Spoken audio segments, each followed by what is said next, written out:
Hello प्यारे बच्चों, आज हम कक्षा 4 भाषा भारती हिंदी एमपी बोर्ड के पाठ 18 पाठ का नाम है हमारी जनजातीय कलाएं को पढ़ेंगे, समझेंगे, सीखेंगे। आइए सीखें जनजातीय लोक कलाओं की समझ, प्रदेश की प्रमुख जनजातियों की जानकारी, पर्यावरण के प्रति जुड़ाव, युग्म शब्द, एक वचन बहुवचन की समझ। ठीक है, तो बच्चों इस पाठ में हम मध्य प्रदेश की जनजातियों के बारे में जानेंगे। ठीक है, तो मध्य प्रदेश की जनजातियां कौन कौन सी हैं? गोंड, भील, कोरकू, कोल, बैगा, भारिया, सहरिया, है ना। तो ये जो जनजाति है ये प्रकृति पर निर्भर हैं और ये बड़े ही कला प्रेमी होते हैं, है ना। और इनकी कलाओं में क्या दिखता है? पेड़ पौधे, चांद सूरज, पशु पक्षी। तो पाठ को शुरू करते हैं। शहर में जनजातीय कला प्रदर्शनी लगी थी। मतलब कि शहर में जनजातीय क्या लगा था? आर्ट एग्जीबिशन लगा हुआ था, जिसमें मध्य प्रदेश की विभिन्न जनजातियों की कलाओं को उनके स्वाभाविक परिवेश में बताया गया था। अब ये स्वाभाविक परिवेश क्या होता है?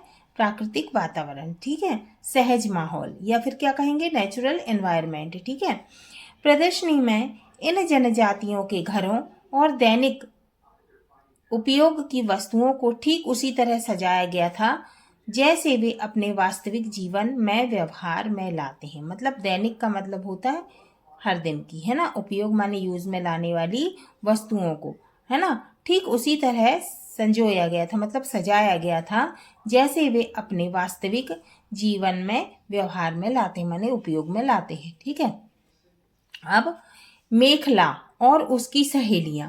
मेखला थी और उसकी जो सहेलियां थी कौन कौन थी? सुप्रभा और फातिमा प्रदर्शनी देखने गई थी। उनके साथ जहानवी दीदी भी थी। ठीक है, तो उनके साथ में कौन थी? जहानवी दीदी भी थी। उन्होंने मध्य प्रदेश की जनजातियों के रहन सहन का गहराई से अध्ययन किया था। मतलब उनने, है ना, जनजातियों के खान पान, रहन सहन, है ना, पहनने ओढ़ने, है ना, का गहराई से अध्ययन किया था। माने गहराई से अध्ययन करना माने किसी विषय में ध्यान से पढ़ना, समझना और जानकारी हासिल करना, माने जानकारी प्राप्त करना। ठीक है, प्रदर्शनी के प्रवेश द्वार को बड़े ही कलात्मक ढंग से सजाया गया था। मतलब प्रवेश द्वार माने जहाँ पे हम एंटर करते हैं, जहाँ से हम अंदर जाते हैं, प्रवेश द्वार को बड़े ही कलात्मक ढंग से, कलात्मक ढंग माने कला पूर्ण ढंग से या फिर आर्टिस्टिक, है ना, रूप से सजाया गया था। सजावट में लोक संस्कृति की छाप स्पष्ट दिख रही थी। द्वार पर गोबर और मिट्टी के से कई प्रकार के चित्र उकेरे गए थे। माने द्वार पर गोबर और मिट्टी के कई प्रकार के चित्र उकेरे गए थे, माने उभारे गए थे। इन चित्रों को कई रंगों से अच्छी तरह से रंगा गया था, माने बहुत सारे कलर से अच्छे से कलर किया गया था। चित्र इतने आकर्षक थे, माने ड्राइंग जो थी वो इतनी आकर्षक थी कि इन्हें देखकर लगता ही नहीं था कि इतनी साधारण वस्तुओं से इतने सुंदर चित्र बनाए जा सकते हैं। वे सभी प्रदर्शनी के अंदर गईं। कौन कौन? मेखला, सुप्रभा, फातिमा और जाह्नवी। ठीक है, प्रदर्शनी को जगह जगह, अब प्रदर्शनी को ध्यान से सुनना, क्वेश्चन में आता है ना, तो आंसर ध्यान से सुनना है। प्रदर्शनी को जगह जगह बांस, पत्तों, सन, सुतली और लकड़ी की बनी कलात्मक वस्तुओं से सजाया गया था। ठीक है, तो अब आपको कमेंट करके बताना है कि प्रदर्शनी को किन किन चीजों से सजाया गया था। ठीक है, प्रदर्शनी में एक जगह लाख की चूड़ियां, पाटलें, चूड़े, खिलौने, श्रृंगार पेटिका इत्यादि कई वस्तुएं प्रदर्शन और बेचने के लिए रखी गई थी, है ना। प्रदर्शन माने देखने के लिए और बेचने के लिए रखी गई थी। अब श्रृंगार पेटिका क्या होती है? श्रृंगारदानी, है ना, क्या कहेंगे, और वैनिटी बॉक्स। ठीक है, जाह्नवी दीदी ने बताया कि लाख, लाख जो होता है वो पलाश और इसी प्रकार के कुछ पेड़ों की गोंद या रस से बनाई जाती है। क्या? लाख। ठीक है, लाख की बनी वस्तु, बहुत सी वस्तुओं का उपयोग जनजातियों में खूब होता है। प्रदर्शनी में काष्ठ शिल्प और धातु शिल्प का भी प्रदर्शन किया गया था, है ना। काष्ठ क्या होता है? लकड़ी, है ना। और धातु क्या होता है? मेटल, ठीक है। शिल्प का मतलब होता है कला, ठीक है। तो प्रदर्शनी में काष्ठ शिल्प और धातु शिल्प का भी प्रदर्शन किया गया था, माने लकड़ी की कुछ चीजें बनाई गई थी, जैसे खिलौने हैं, है ना, और भी कुछ चीजें, है ना। प्रदर्शनी में काष्ठ शिल्प और धातु शिल्प का भी प्रदर्शन किया गया था। तो काष्ठ शिल्प माने लकड़ी की कुछ चीजें, है ना, कलात्मक चीजें, है ना, बांस की चीजें, है ना। और धातु शिल्प का भी प्रदर्शन किया गया था। काष्ठ और धातु से बने खिलौने कलात्मक और दैनिक उपयोग की वस्तुएं देखने योग्य थी, है ना। काष्ठ की माने लकड़ी और धातु के मेटल के बने खिलौने कलात्मक और दैनिक उपयोग की वस्तुएं कैसी थी? देखने लायक थी। वे सभी प्रदर्शनी देखने लगी। मेखला ने कहा, दीदी इनमें से कुछ चीजें तो हमारी समझ के परे हैं, माने हमें समझ में नहीं आ रही हैं, आप कुछ बताइए ना। अब ये चित्र में दिख रहा है ना, ये गेट दिख रहा है, कितना सुंदर सजाया गया है प्रवेश द्वार, ठीक है। जाह्नवी दीदी ने कहा, अच्छा तुम सभी प्रदर्शनी देखती चलो और ध्यान से मेरी बात भी सुनती रहो। अब क्योंकि जाह्नवी दीदी ने बहुत ध्यान से पढ़ा था, है ना, जनजातियों के बारे में, है ना, तो वो कह रही हैं कि मैं बताती चलूंगी तुम सबको, अब तुम ध्यान से प्रदर्शनी देखती चलो। सुप्रभा बोली, हाँ दीदी, हम सब ध्यान से सुनेंगी। जाह्नवी कहने लगी, मध्य प्रदेश में अनुसूचित जनजातियों की संख्या अन्य राज्यों की अपेक्षा अधिक है। तो जाह्नवी कहने लगी कि मध्य प्रदेश में अनुसूचित जनजातियों की संख्या दूसरे राज्यों की अपेक्षा माने तुलना में अधिक है। यहाँ गोंड, भील, कोरकू, कोल, बैगा, भारिया और सहरिया प्रमुख जनजातियां हैं। अब आपको कमेंट करके बताना है कि मध्य प्रदेश में कौन कौन सी प्रमुख जनजातियां हैं, ठीक है। इसके अतिरिक्त माने इसके अलावा भी कई जनजातियां प्रदेश में निवास करती हैं, माने इसके अलावा भी कई जनजातियां जो हैं वो मध्य प्रदेश में निवास करती हैं। ये जनजातियां प्रकृति के सबसे निकट रहती हैं। प्रकृति माने नेचर, है ना, नेचर के सबसे निकट माने पास में रहती हैं। इनका जीवन प्रकृति पर निर्भर है। ये जनजातियां स्वभाव से कला प्रेमी हैं, माने आर्ट उनको बहुत अच्छा लगता है। इनकी कलाओं पर प्रकृति की सुंदरता का सबसे अधिक प्रभाव पड़ा है।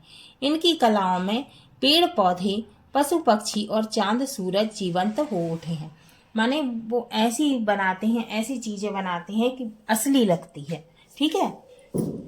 जीवंत हो उठना माने जीवित हो उठना, है ना, तो बिल्कुल असली सी लगती है वो जो चीज बनाते हैं।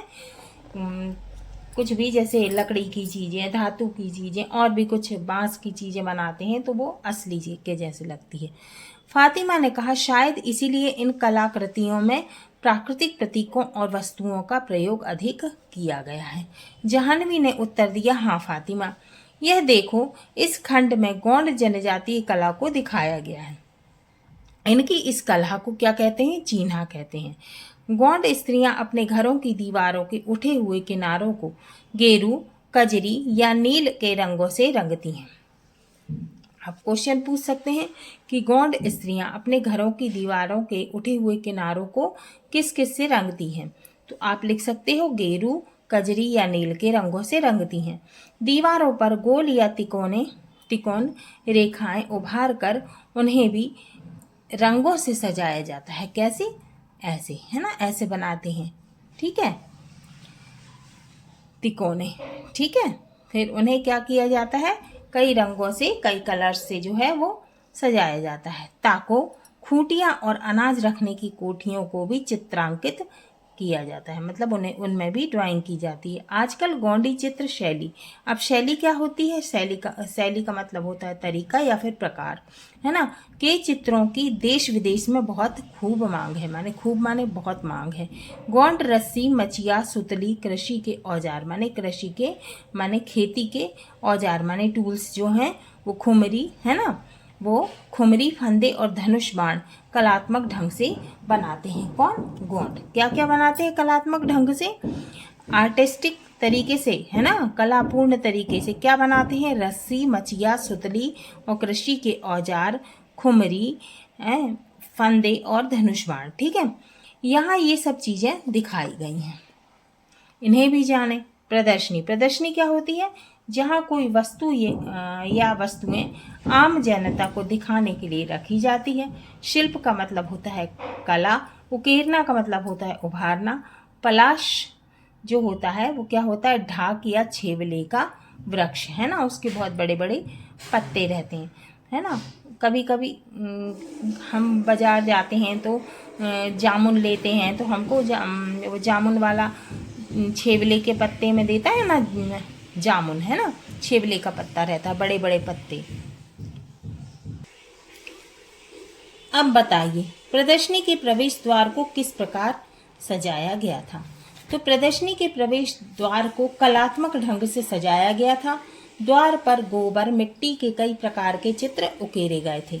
अब आपको कमेंट करके बताना है कि आपके यहाँ द्वार को कैसे सजाते हैं। आपके यहाँ चिन्हा की तरह और कौन कौन सी कलाएं हैं, उनके नाम आपको बताना है। ठीक है, आगे बढ़ते हैं। जाह्नवी मेखला और उसकी सहेलियों के साथ आगे बढ़ी।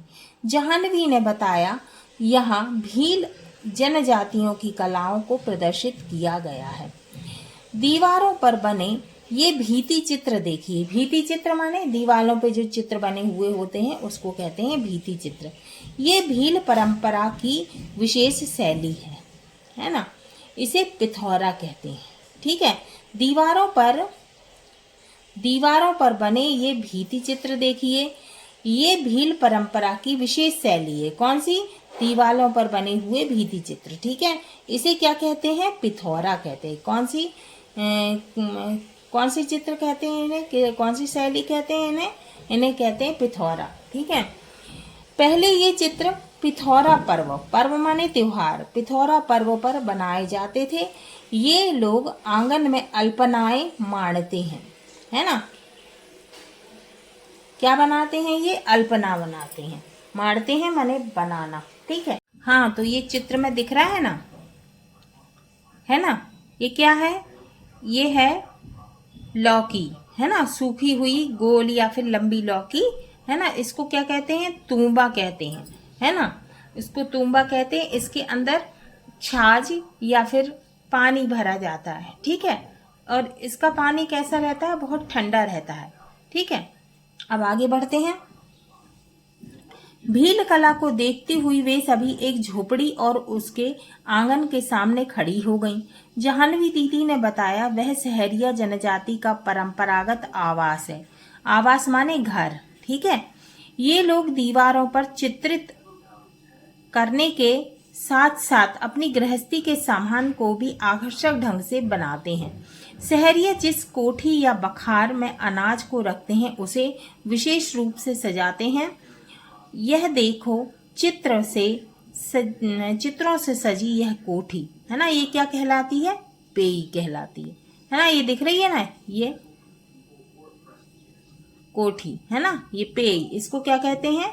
सहरिया जनजाति के लोग क्या कहते हैं? इसे पेई कहते हैं। ठीक है, इसमें देखो बने हुए हैं ना, पक्षी बने हुए हैं और कई तरह की ये चीजें बनी हुई हैं, है ना। पेई वास्तव में सहरिया चित्रकला का अद्भुत नमूना है। सहरिया खंड से लगा हुआ हिस्सा कोरकू जनजाति का था। कोरकू आवास में दीवारों और दरवाजे के आजू बाजू बड़े ही सुंदर चित्र बनाए गए थे। जाह्नवी दीदी बता रही थी, ये कोरकू जनजाति की चित्रकला है। इसे गुदनी कहते हैं। गुदनी के लिए सफेद खड़िया या लाल मिट्टी का प्रयोग किया जाता है। गुदनी बनाना बड़ा शुभ माना जाता है। इसे बनाते समय सूपे में गोबर की देव मूर्ति रखकर पारंपरिक गीत गाए जाते हैं। तभी मेखला ने लकड़ी की एक सुंदर कलाकृति को देखकर पूछा, दीदी यह क्या है? जाह्नवी ने बताया, यह गाता है। कोरकू जनजाति में मृतकों की याद में गाता स्थापित करने की प्रथा है ना। गाता लकड़ी के ऊपर सुंदर आकृतियां उभार कर बनाया जाता है। ठीक है, क्वेश्चन आता है गाता क्या है, तो आप बता सकते हो कि कोरकू जनजाति में मृतकों की याद में गाता स्थापित करने की प्रथा है। गाता लकड़ी के ऊपर, गाता क्या है, लकड़ी के ऊपर सुंदर आकृतियां उभार कर बनाया जाता है। ठीक है, फिर इसे भी जाने। अल्पना, अल्पना क्या होता है, रंगीन कलात्मक रेखा चित्र या फिर चौक मांडना। हमारे यहाँ बनाते हैं ना चौक, है ना, बोलते हैं चौक पूरना या चौक मांडना। ठीक है, जब कभी पूजा वगैरह होती है तो क्या करते हैं, चौक बनाते हैं, उसके ऊपर पटा रखते हैं, फिर उसके ऊपर जो है कुछ और सामान रखा जाता है ना। परंपरा का मतलब होता है रिवाज या फिर प्रथा। कलाकृति का मतलब होता है कलात्मक ढंग से बनी हुई वस्तु। आवास का मतलब है घर या रहने का स्थान। स्थापित का मतलब है स्थापना। अब बताइए भील अपने आंगन को किस प्रकार सजाते हैं। अब आपको बताना है कि भील अपने आंगन को किस प्रकार सजाते हैं।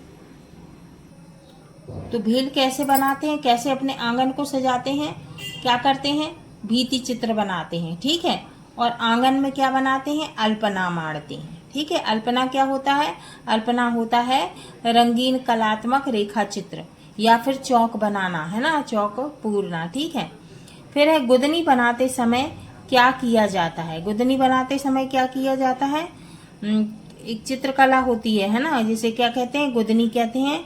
फिर गुदनी के लिए सफेद खड़िया और लाल मिट्टी का उपयोग किया जाता है और गुदनी को क्या बहुत ही शुभ माना जाता है। ठीक है, घर के सामान, बर्तन, आभूषण के स्थानीय नाम पता कीजिए। तो आपको पता करना है घर के सामान, बर्तन और आभूषणों के स्थानीय नाम। ठीक है, कमेंट करके बताना। वे सभी प्रदर्शनी में सजी विभिन्न प्रकार की कलाकृतियों की प्रशंसा करती हुई भारिया जनजाति कलाखंड में पहुंची। मतलब प्रशंसा माने तारीफ करते हुए, है ना। भारिया जनजाति के घर पर दरवाजे के आसपास परंपरागत शैली में चित्र बनाए गए थे। वहां बांस और छिंद के पत्तों से बनाई गई रोजमर्रा माने रोज के काम की चीजें दिखाई गई थी। जाह्नवी ने बताया कि भारिया जनजाति के लोग पेड़ की छाल से रस्सी बनाने में बड़े निपुण होते हैं। निपुण माने दक्ष होते हैं। ठीक है, माने कुशल होते हैं। ठीक है, आगे के खंड में एक बैगा जनजाति के परिवार के रहन सहन को प्रदर्शित किया गया था। एक बैगा युवती, है ना, इस चित्र में दिख रही है आपको, बैगा युवती दिख रही है इस चित्र में। ठीक है, अपनी परंपरागत वेशभूषा में बैठी थी, है ना, वेशभूषा देखो कैसे कपड़े पहनी है और सिर में ये क्या लगाई है, माथे में क्या लगाई है और ये गहने पहने हुए हैं। ठीक है, उसके हाथ, पैर और चेहरे पर बड़े ही सुंदर चित्र बने थे। तो देखो उसके ये पैर में, है ना, पैर में, हाथ में, है ना, और चेहरे पे बड़े ही सुंदर चित्र बने थे। जाह्नवी ने बताया बैगा जनजातियों की स्त्रियां अपने शरीर के विभिन्न अंगों पर आकर्षक चित्र गुदवाती हैं। इसे गोदना कहते हैं। गोदना गुदवाना अन्य जनजातियों में भी बहुत लोकप्रिय है, माने अच्छा लगता है, पसंद आता है। ठीक है, लोगों को प्रिय लगने वाला क्या होता है, लोकप्रिय। अब बच्चों ये भी जानना हमारे लिए बहुत जरूरी है कि गोदना गुदवाने वाली सुई असंक्रमित होनी चाहिए, अन्यथा उससे शरीर में संक्रमण हो सकता है।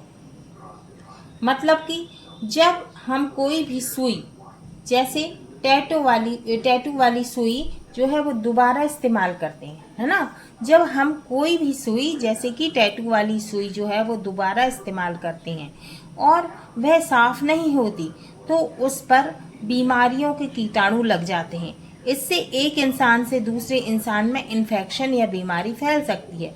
इसीलिए हर बार सिर्फ नई और कीटाणु रहित या तो हमें कैसी सुई इस्तेमाल करना चाहिए, स्टेरलाइज्ड, है ना, सुई इस्तेमाल करना चाहिए, माने साफ सुथरी। ठीक है, कोल जनजाति का आवास भी सुंदर चित्रों, बांस, घास, लकड़ी या मिट्टी की बनी कलात्मक वस्तुओं से सजा था। मेखला और उसकी सहेलियां प्रदर्शनी देखकर बहुत खुश थीं। उन्हें अपने प्रदेश की जनजातीय कलाओं और उनके रहन सहन के बारे में बहुत सी जानकारी मिली थी। जाह्नवी दीदी कह रही थी, जनजातियों की जीवन शैली और लोक कलाएं प्रकृति के बहुत करीब होती हैं। ये हमारे प्रदेश की अमूल्य धरोहर है। इनके गीत, संगीत और नृत्य भी जनजातीय जीवन के विशिष्ट प्रतीक हैं। आजकल ये सभी जनजातियां अपनी परंपराओं को जीवित रखते हुए विकास के मार्ग पर भी आगे बढ़ रही हैं।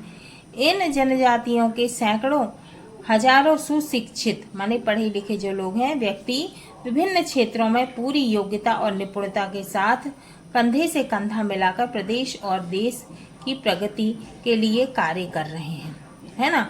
मतलब कि कंधे से कंधा मिलाना माने साथ साथ मिलकर काम करना, ठीक है। मेखला, सुप्रभा और फातिमा जाह्नवी दीदी के साथ घर लौट रही थीं, पर उनका मन अब भी उन्हीं मनमोहक चित्रों और कलाकृतियों में खोया था। अब इन्हें भी जाने। शैली का मतलब होता है तरीका या फिर प्रकार। छिंद माने एक वृक्ष, रोजमर्रा माने दैनिक, निपुण माने कुशल, दक्ष या पारंगत, वेशभूषा माने पहनावा, कंधे से कंधा मिलाना माने साथ साथ मिलकर काम करना। हाँ तो बच्चों, ये हमारा पाठ 18 हमारी जनजातीय कलाएं पूरा हुआ। अगले वीडियो में हम इसके प्रश्नों के उत्तर को हल करेंगे, क्वेश्चन आंसर को सॉल्व करेंगे।